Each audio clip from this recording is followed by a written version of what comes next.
In my second point, in this chapter of the essential of negotiation, negotiation is your key communication and influence tool, which means anytime that you cannot achieve your objective without the cooperation of others, you are negotiating.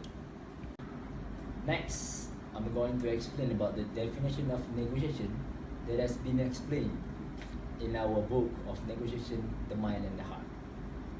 Okay, negotiation is interpersonal decision-making process necessary whenever we cannot achieve our object single-handedly.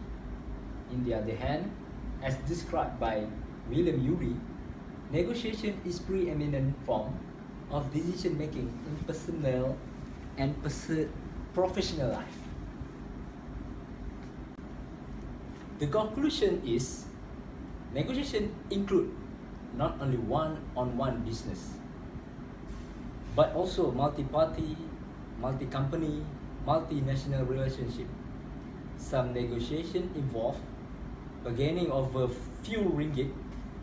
Some might involve more than billion ringgit. Some negotiation are conducted in less than a few minutes. For example, we bargaining over groceries thing in the market. It just only take a few minutes to bargain. The others might take 4 years. Negotiation is not just about resources. It is equally relationship and trust.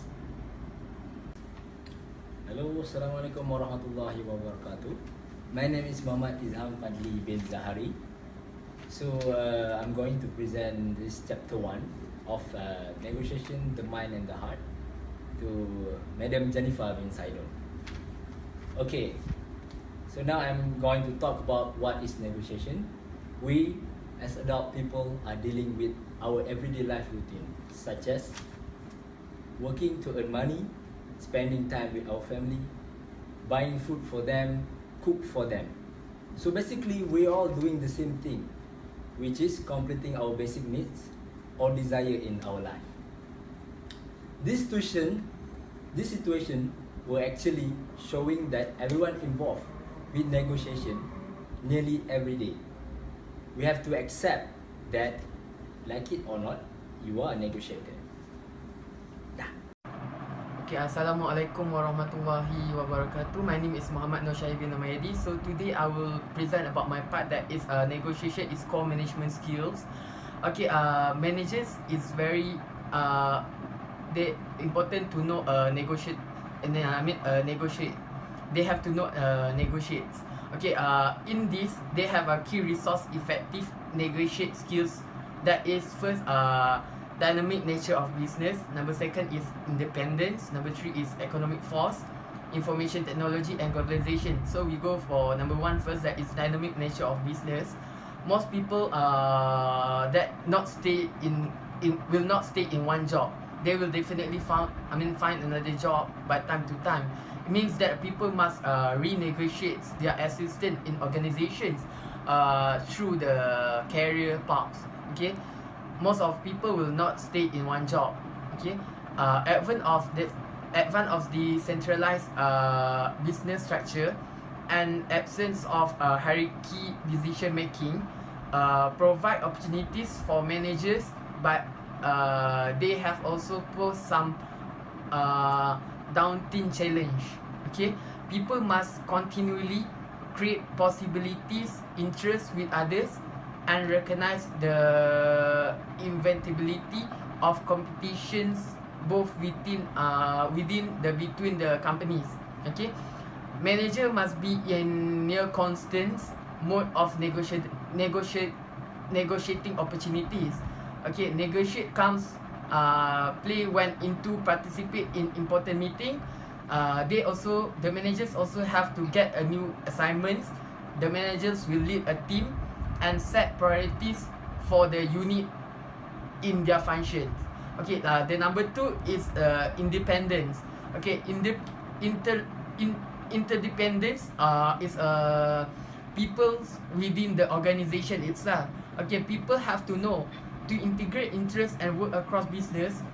They have to know what happened, what happened. For example, we have example that is what happened to the Lafayette Park. That is actually a historical park in San Francisco. So they have to nego. Many nego have erupted between numerous interest group.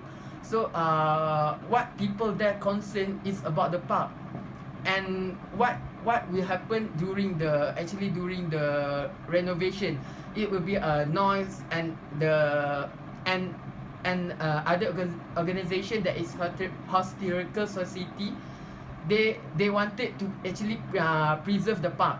Okay, they come with providing bunches along the hilltop for the people to enjoy the view. Okay, we go to the number 3. That is economic force. Okay, it was where economic pressure it's actually where economic pressure and force such as this mean that negotiates need to know how to operate in uncertain, ambiguous environment. Okay, they have to focus on minimizing loss may loom larger than focusing on profit. So they cannot continue see the profits, but they have to see they have to minimize the loss rather than going to have the profit. So the next is information technology. Provide special opportunities and challenge for negotiations. Also, it will provide culture. It's provide 24/7 availability of access the internet. Company will expect most of the company to be 24 hours and 7 days of work accessible to access during the negotiate. So for example, we have a case that example that is a situation where Ariane Huffington, where she is a founder of Huffington Post, that she promised to her daughter during her college tour she will not check her daughter mobile phone. To check her mobile phone, but while after the daughter was sleeping, she take time to answer all email and make sure she did not miss anything from the few hours she spent with her daughter. Okay, so now the next is information technology. The next is globalization. Most managers must effectively cross cultural boundaries to their job. Okay, they put aside obvious language and currencies issue. They will put aside because they wanted to focus on negotiate. Okay, so the globalization present challenge in terms of different from non-communications. Okay, managers will also need develop negotiation skills that can be successfully employed with different nationalities, background and personalities. Okay, so we know that negotiation can develop bargaining style that work only within narrow subset of the business.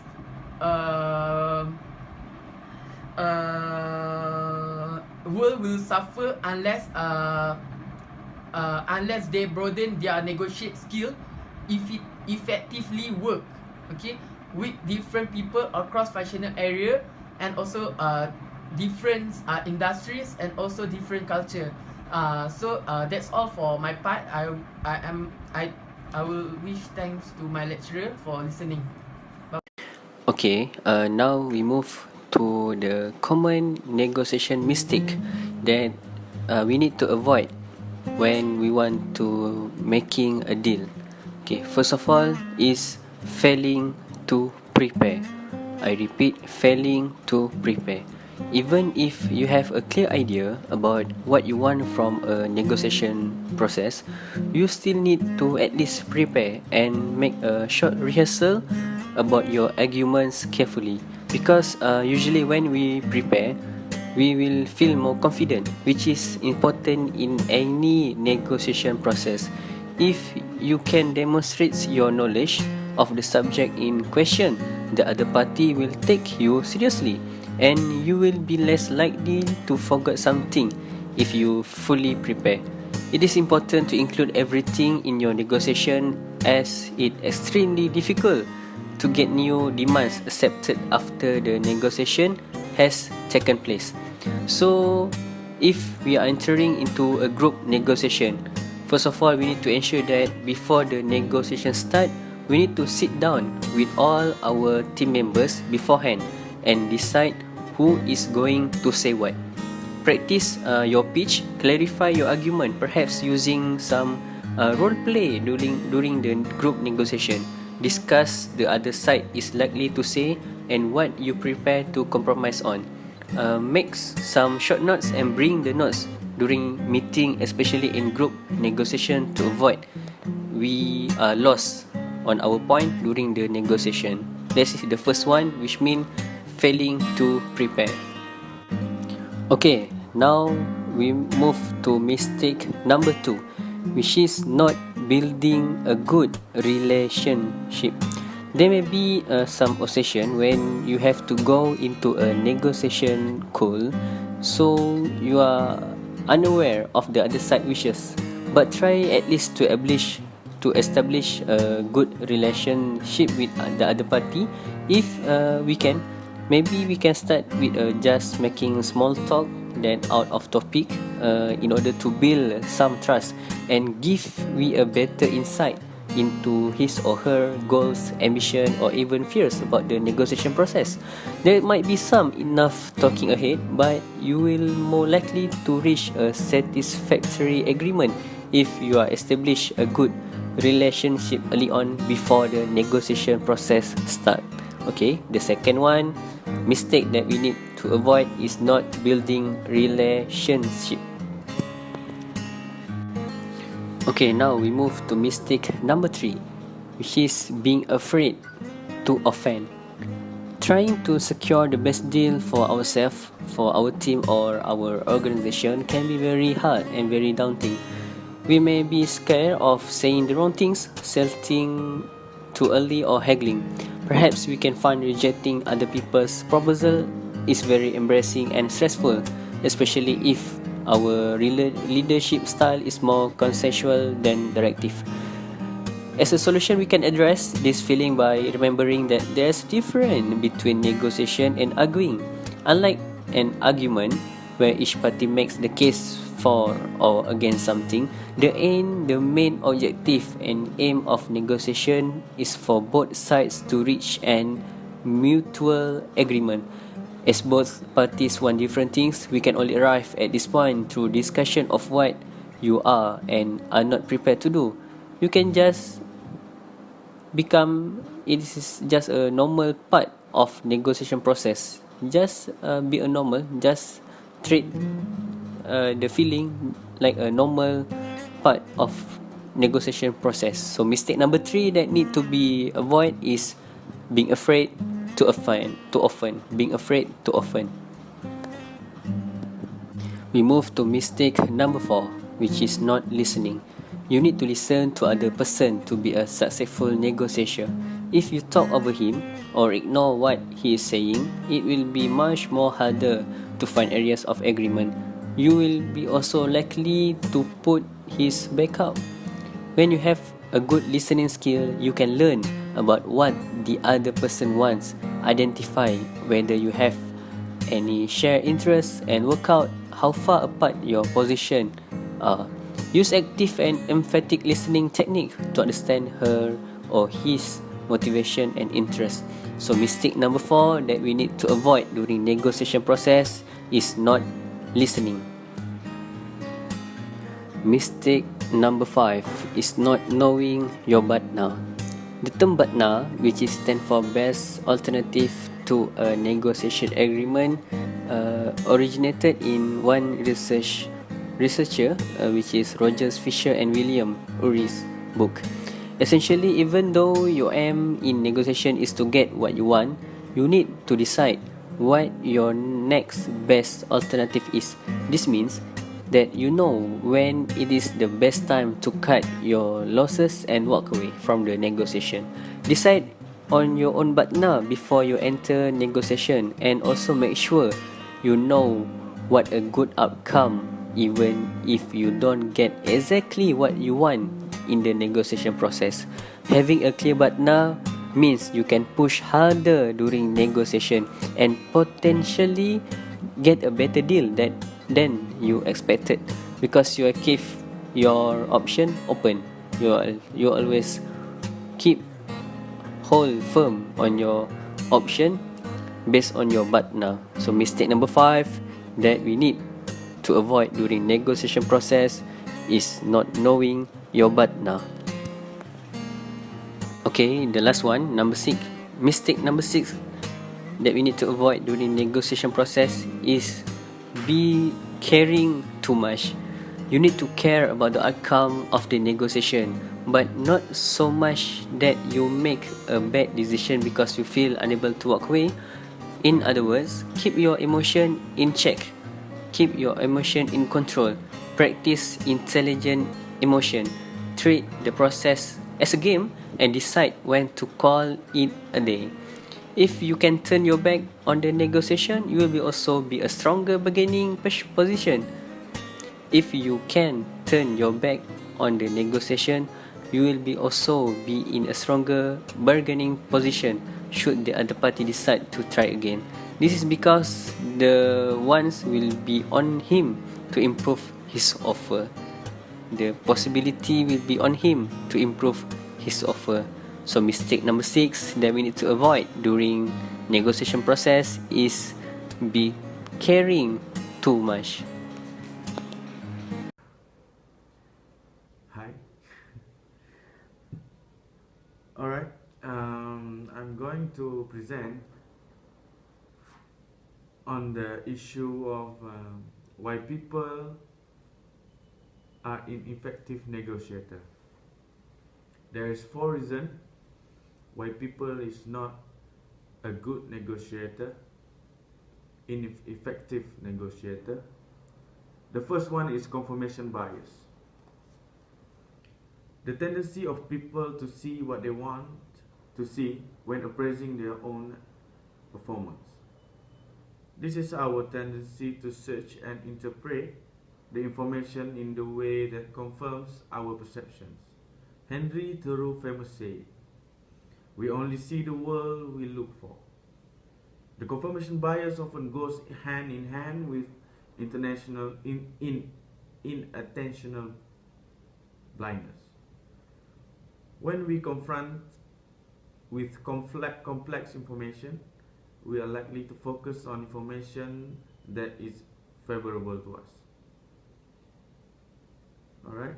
We spend more time on gathering and interpreting information that give the strength of our perception or perspective.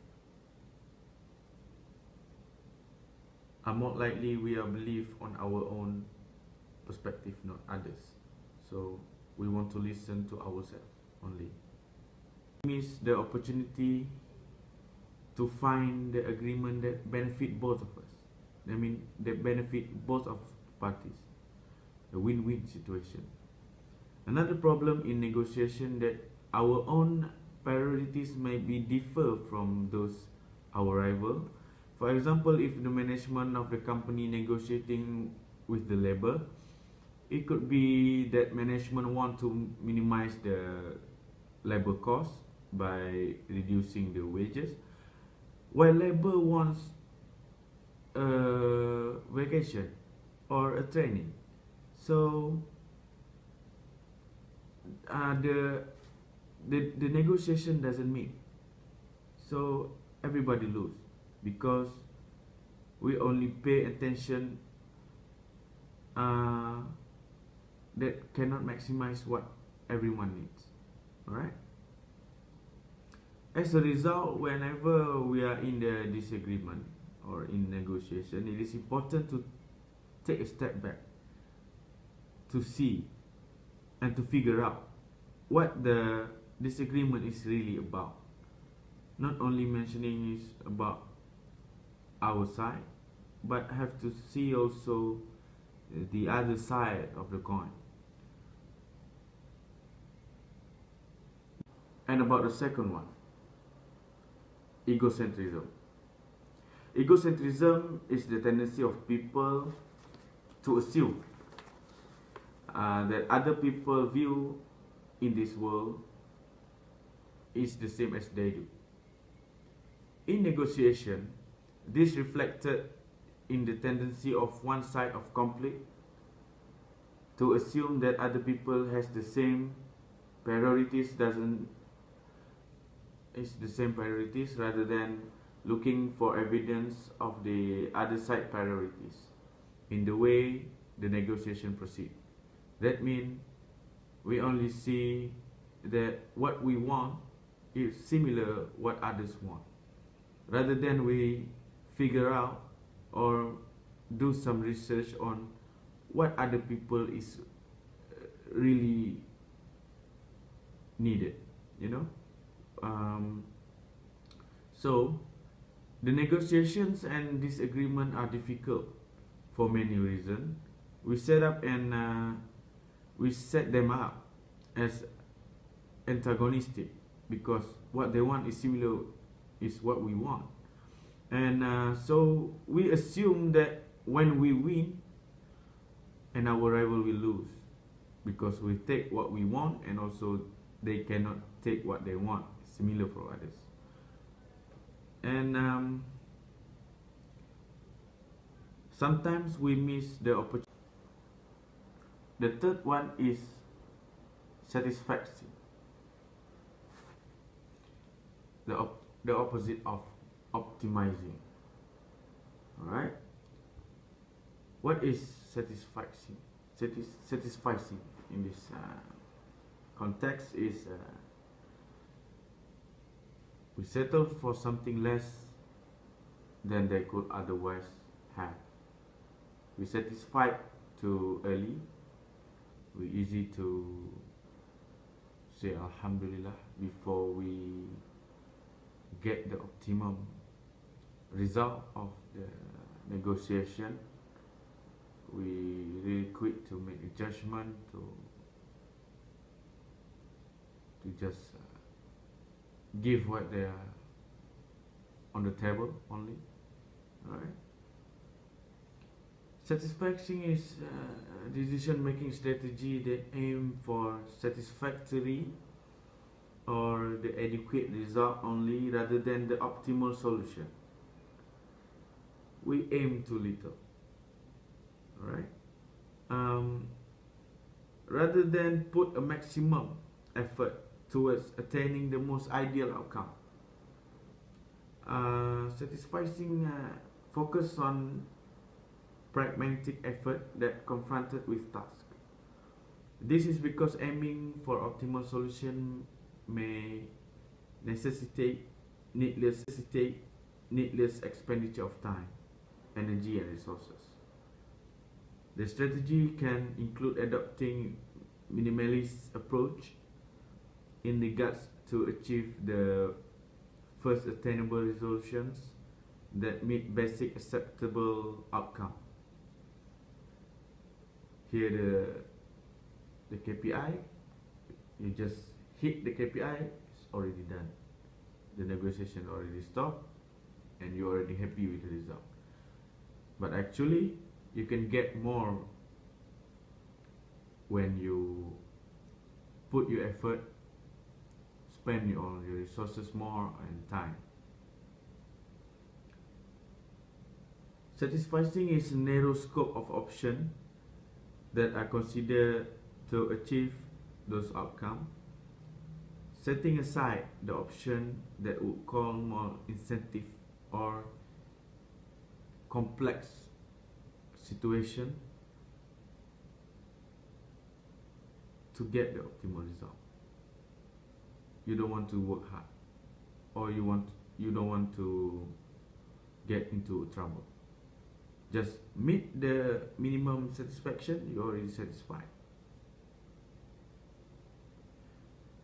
The fourth one, the last one, is reinforcing incompetence. People are reluctant to change their behavior and experiment with new course of action because of risk. The third one is satisfaction. The opposite of optimizing. Alright? What is satisfaction? Satisficing in this context is we settle for something less than they could otherwise have. We satisfied too early. We easy to say Alhamdulillah before we get the optimum result of the negotiation. We really quick to make a judgment, to just give what they are on the table only. Alright. Satisfaction is a decision-making strategy that aim for satisfactory or the adequate result only rather than the optimal solution. We aim too little. Alright. Rather than put a maximum effort towards attaining the most ideal outcome. Satisfying focus on pragmatic effort that confronted with task. This is because aiming for optimal solution may necessitate needless